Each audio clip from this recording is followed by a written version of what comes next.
REET exam 2021 हेतु level first व second के लिए माध्यमिक शिक्षा बोर्ड की कक्षा 6 की पुस्तक राजस्थान अध्ययन से रीट के सिलेबस के अनुसार कुछ महत्वपूर्ण प्रश्नों का संकलन आपके समक्ष प्रस्तुत है, जिसमें राजस्थान अध्ययन के सभी बिंदुओं से प्रश्न लिए गए हैं, जो आगामी परीक्षा हेतु आपके लिए काफ़ी उपयोगी साबित होंगे, ऐसी उम्मीद है। जो अभ्यर्थी चैनल पर नए हैं वे चैनल को सब्सक्राइबर अवश्य कर लें, ताकि आने वाले वीडियो के नोटिफिकेशन की सूचना आपको सर्वप्रथम मिल सके। तो शुरू करते हैं इन महत्वपूर्ण प्रश्नों का संकलन को। और सबसे पहले अरावली पर्वतमाला से प्रश्न है, और जितने भी जो अभ्यर्थी हैं वो एक बात का ध्यान देंगे कि जहाँ पर भी जिन प्रश्नों में डबल लाइन से जो बिंदु इंगित किए गए हैं वो आपकी परीक्षा की दृष्टि से काफ़ी महत्वपूर्ण प्रश्न है, तो वहाँ पर आप अपना ध्यान जरूर लगाएंगे। इसमें देखें कि अरावली पर्वतमाला के बारे में दिया है कि राजस्थान के मध्य भाग में दक्षिण पश्चिम से उत्तर पूर्व दिशा में अरावली पर्वतमाला का जो विस्तार है वो दक्षिण पश्चिम से उत्तर पूर्व दिशा में है, और राज्य के लगभग 9% भाग पर अरावली पर्वतमाला विस्तृत है, और 9% भाग पर अरावली पर्वतमाला है वो राजस्थान के संपूर्ण क्षेत्रफल का है। ये विश्व की सबसे प्राचीन पर्वतों में से एक है, जो दक्षिण में गुजरात के खेड़बर्मा से, ये एक स्थान का नाम है जो गुजरात में है, वहाँ से ये शुरू होती है, और उत्तर में दिल्ली के रायसीना तक, उत्तर में जो दिल्ली है उसके रायसीना हिल्स पहाड़ी है तक 692 किलोमीटर विस्तृत है। 692 किलोमीटर इसकी टोटल लंबाई है। और अरावली पर्वतमाला राजस्थान को दो भागों में विभाजित करती है, पूर्वी राजस्थान व पश्चिमी राजस्थान। अरावली पर्वतमाला राजस्थान का सबसे उच्च भूभाग है, यानी कि सबसे ऊंची पर्वतमाला है।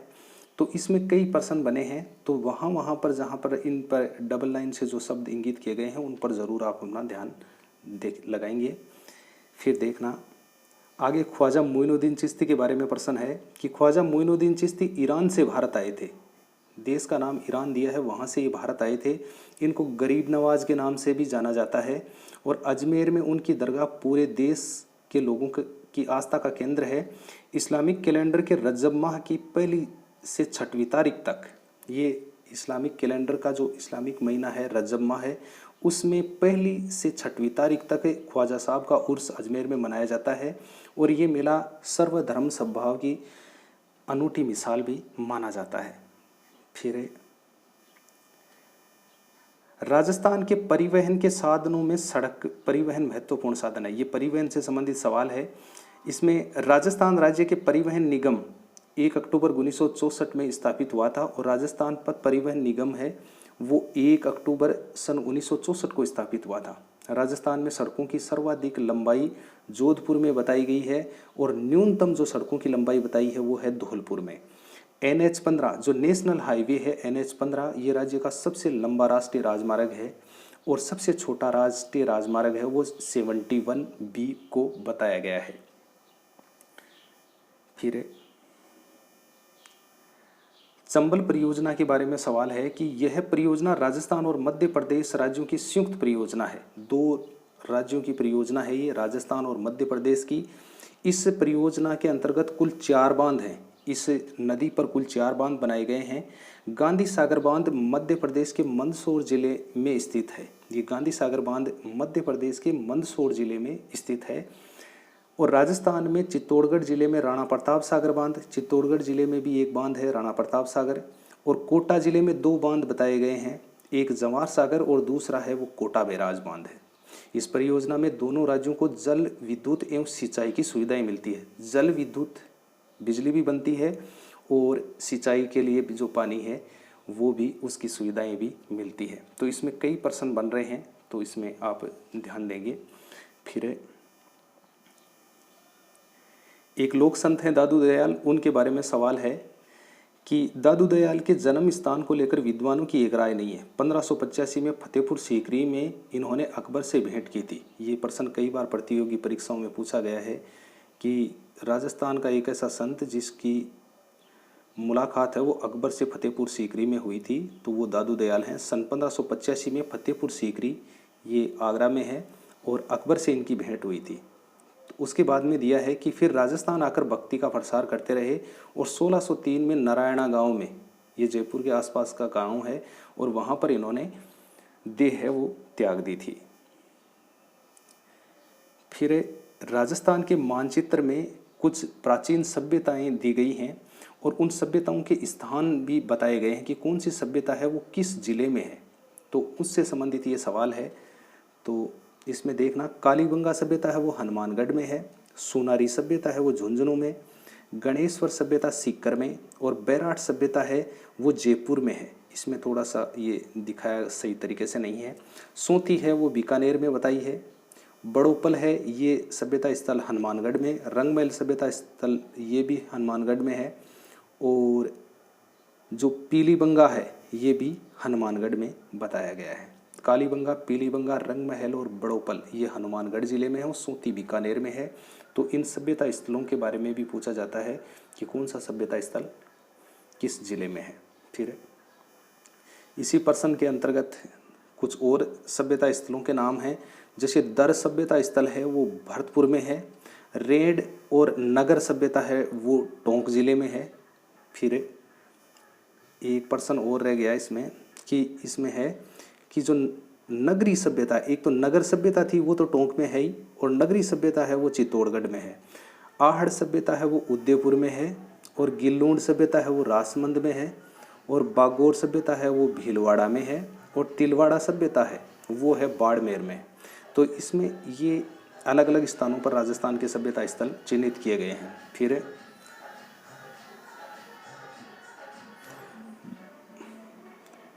फिर है भौगोलिक दृष्टि से राजस्थान और भारत के उत्तर पश्चिमी भाग में। भौगोलिक दृष्टि से राजस्थान भारत के उत्तर पश्चिमी भाग में 23-3-30-12 उत्तरी अक्षांश और 69-30-78-17 पूर्वी देशांतरों के मध्य स्थित है। उत्तर पश्चिमी भाग में उत्तरी अक्षांश हैं वो अलग बताए गए हैं, 23 डिग्री 3 से 30 डिग्री 12 और 69 डिग्री 30 से 78 डिग्री 17 पूर्वी देशांतरों के मध्य ये बताया गया है कि राजस्थान की जो स्थिति है वो भारत में कहाँ है। और इसका कुल क्षेत्रफल है वो 3,42,239 वर्ग किलोमीटर है ही। और राजस्थान का उत्तर से दक्षिण तक का जो विस्तार है, दक्षिण तक की लंबाई है वो 826 है, और पूर्व से पश्चिम तक की लंबाई है वो 869 किलोमीटर है। उसके बाद में एक जांगल प्रदेश है। प्राचीन काल में राजस्थान के कुछ इलाके हैं उनके नाम पुकारे जाते थे अलग अलग नामों से। तो ये जो जांगल प्रदेश है ये कहाँ पर था, तो इसके बारे में एक सवाल है कि इस जनपद में वर्तमान बीकानेर, नागौर और जोधपुर का कुछ भाग आता था। प्राचीन काल में ये जो जांगल जनपद है इसमें बीकानेर, नागौर और जोधपुर का इलाका आता था। इसकी राजधानी है वो अहिछत्रपुर थी, और इसका साम्य वर्तमान नागौर से प्रतीत होता है। और पौराणिक आख्यानों के अनुसार यादव वंश के बलराम और श्री कृष्ण की द्वारिका जाते समय इस क्षेत्र से गुजरे थे। लेकिन इसमें ज़्यादा महत्वपूर्ण प्रश्न ये है कि जांगल प्रदेश के जो इलाका है वो बीकानेर, नागौर और जोधपुर के कुछ भाग के अंतर्गत आता था। इसके अलावा इसकी जो राजधानी है वो ज़्यादा महत्वपूर्ण है कि वो कौन सी थी, तो वो अहिछत्रपुर थी। फिर आगे सवाल दिया गया है कि कर्नल जेम्स टोड करत annals and antiquities of Rajasthan, ये इनके ग्रंथ का नाम है कर्नल जेम्स टोड का। और पश्चिमी भारत की यात्रा, ये भी इनके ग्रंथ का नाम है कर्नल जेम्स टोड के। और बूंदी के महाकवि सूर्यमल मिश्रण का वंश भास्कर, बूंदी का एक कवि था सूर्यमल मिश्रण, उनके द्वारा रचित ग्रंथ का नाम है वंश भास्कर। और कवि श्यामलदास कृत वीर विनोद, ये भी एक ग्रंथ का नाम है। और विश्वनाथ रेवकृत मारवाड़ राज्य का इतिहास, ये इन्होंने मारवाड़ राज्य का इतिहास ग्रंथ की रचना की थी। और गौरीशंकर ओझा द्वारा लिखित उदयपुर, जोधपुर, सिरोही और डूंगरपुर, बांसवाड़ा और प्रतापगढ़ के इतिहास ग्रंथ उल्लेखनीय है। तो इसमें कर्नल जेम्स टोड के ग्रंथों को सूर्यमल मिश्रण का वंश भास्कर, श्यामलदास का वीर विनोद, विश्वनाथ रेवकृत मारवाड़ राज्य का इतिहास और गौरीशंकर ओझा ने इन जिलों के इतिहास है वो लिखे थे। तो ये कुछ प्रश्न बन रहे हैं इसमें, तो ये आपको देखने हैं। जितने भी जो प्रतियोगी हैं वो चैनल को सब्सक्राइब अवश्य कर लें, ताकि आने वाले ऐसे ही बहुत ही महत्वपूर्ण प्रश्नों के संकलन के वीडियो हैं वो आपको समय समय पर मिलते रहें। उसके बाद में उदयपुर के बारे में दिया है कि उदयपुर के पूर्व में आहड़ बेड़स नदी के किनारे 2 टीले दिखाई देते हैं। कि उदयपुर के पूर्व में आहड़ जो बेड़स नदी के किनारे पर स्थित हैं, जिसको स्थानीय लोग धूलकोट कहते हैं। इस आहड़ सभ्यता का दूसरा नाम धूलकोट भी है। और ये बस्ती पहले तांबावती के नाम से भी जानी जाती थी। ताम्रवती नगरी भी कहते हैं इसको। ऐसा प्रतीत होता है कि तांबे के औजारों के निर्माण का केंद्र होने से यह नाम पड़ा था। यहाँ पर तांबे के बहुत सारे औजार बनते थे, इसीलिए इसको ताम्रवती नगरी के नाम से भी जाना जाता था। 10वीं और 11वीं शताब्दी में इसे आघाटपुर के नाम से जाने लगा। आघाटपुर भी इस सभ्यता को कहते हैं। आगे राजस्थान का जो दक्षिणी पूर्वी पठार है उसके बारे में एक प्रश्न है कि राजस्थान के दक्षिणी पूर्वी भाग को प्राचीन काल में हाड़ावंश शासकों का शासित का क्षेत्र होने के कारण हाड़ौती का पठार भी कहते हैं। राजस्थान का जो दक्षिणी पूर्वी पठार है वो हाड़ौती का पठार भी कहा जाता है। ये राज्य के लगभग 7%, राज्य के कुल 7% भाग पर हाड़ौती का पठार है वो फैला हुआ है। और इस पठारी क्षेत्र की अधिकांश मिट्टी लावा निर्मित मध्यम काली है कि लावा से निर्मित मध्यम काली मिट्टी का क्षेत्र है जो उपजाऊ है। फिर आगे लूनी नदी से संबंधित प्रश्न कि इसमें है कि अजमेर जिले के गोविंदगढ़ के निकट सरस्वती व सागरमती नामक दो धाराओं के मिलने से इस नदी का उद्गम होता है। सरस्वती और सागरमती ये दो नदी धाराएं हैं, इनसे इस नदी की जो बनावट है वो होती है। और ये नदी अजमेर, नागौर, पाली, जोधपुर, बाड़मेर और जालौर इन 6 जिलों से होती हुई बहने के बाद ये नदी कच्छ की खाड़ी में मिल जाती है। और बाड़मेर जिले तक, बालोतरा तक इस नदी का जल है वो मीठा होता है कि बालोतरा तक इस नदी का जो पानी है वो मीठा होता है। उसके बाद में उसमें नमक मिल जाने के कारण जल है वो खारा हो जाता है। इसकी सहायक नदियों में जोजड़ी, बांडी, जवाई, मीठड़ी, खारी, सूकड़ी, सागी और गुइया है। इन नदियों को भी आपको देखना है कि कई बार पूछा जाता है कि लूणी की कौन सी सहायक नदी है या नहीं है, तो इसमें ये नदियों के नाम दिए गए हैं जो जो इसमें मिलती हैं, इसकी सहायक नदियाँ हैं। फिर एक पशुगणना से संबंधित सवाल है कि राजस्थान की 20वीं पशुगणना, ये भी आपको ध्यान रखना है कि राजस्थान की 20वीं पशुगणना है वो 2019 में हुई थी, के अनुसार ऊंट और गधों की संख्या में चिंताजनक कमी हुई है। ये दो ऐसे जानवर हैं जिनमें बहुत ज़्यादा कमी हुई है। भेड़ और बकरियों की संख्या में भी कमी हुई है। ये प्रश्न भी बनता है कि इन जीवों में भी की संख्या में भी काफ़ी कमी हुई है। और गाय और भैंसों की संख्या में मामूली वृद्धि हुई है। और राजस्थान में मुर्गी पालन और पोल्ट्री फार्म का व्यवसाय है ये तेज़ गति से बढ़ रहा है। तो ये 20वीं पशुगणना के अनुसार कुछ आंकड़े हैं जो दिए गए हैं। फिर एक खनिजों से संबंधित सवाल है, इसमें है कि राजस्थान में कई प्रकार के विभिन्न प्रकार के खनिज पाए जाते हैं और इसलिए राजस्थान को खनिजों का अजायब घर कहा जाता है। कि ये प्रश्न भी बनता है कि कौन सा राज्य है उसको खनिजों का अजायब घर कहा जाता है। और राजस्थान में 67 प्रकार के खनिजों का खनन है वो होता है। फिर है रेल परिवहन के बारे में। रेल परिवहन और माल परिवहन एवं यात्री परिवहन दोनों की दृष्टि महत्वपूर्ण साधन है। राजस्थान में रेलवे के राजस्थान में 2 रेलवे जोन हैं, उत्तर पश्चिमी रेलवे और पश्चिमी मध्य रेलवे, ये दोनों नाम आपको याद रखने हैं। और 5 मंडल हैं इसके, जयपुर, जोधपुर, अजमेर, बीकानेर और कोटा, ये रेलवे मंडल हैं 5। और भारत का सबसे बड़ा रेलवे मॉडल कक्ष उदयपुर के पश्चिमी रेलवे क्षेत्रीय प्रशिक्षण केंद्र में स्थित है। ये भारत का सबसे बड़ा रेलवे मॉडल कक्ष है वो उदयपुर को बताया गया है। और पश्चिमी रेलवे क्षेत्रीय प्रशिक्षण केंद्र है ये भी उदयपुर में है, ये भी देखना है। फिर है आधुनिक उदयपुर के पूर्व, पश्चिम और उत्तर का संभागीय क्षेत्र प्रदेश में सीवी जाति ने आधिपत्य किया था, इसीलिए यह सीवी जनपद के नाम से जाना जाता है। जो कुछ उदयपुर का जो इलाका है वो सीवी जनपद के नाम से जाना जाता था। इसकी राजधानी मध्यमिका या माध्यमिका थी। सीवी जनपद की राजधानी है वो मध्यमिका या माध्यमिका थी। इसके अवशेष चित्तौड़ के पास एक नगरी नामक गांव से मिलते हैं। नगरी नामक गांव है वहाँ से उसके अवशेष मिलते हैं। और इस भूभाग को मेदपाट, मेवाड़ या प्रागवाट भी कहा जाता है।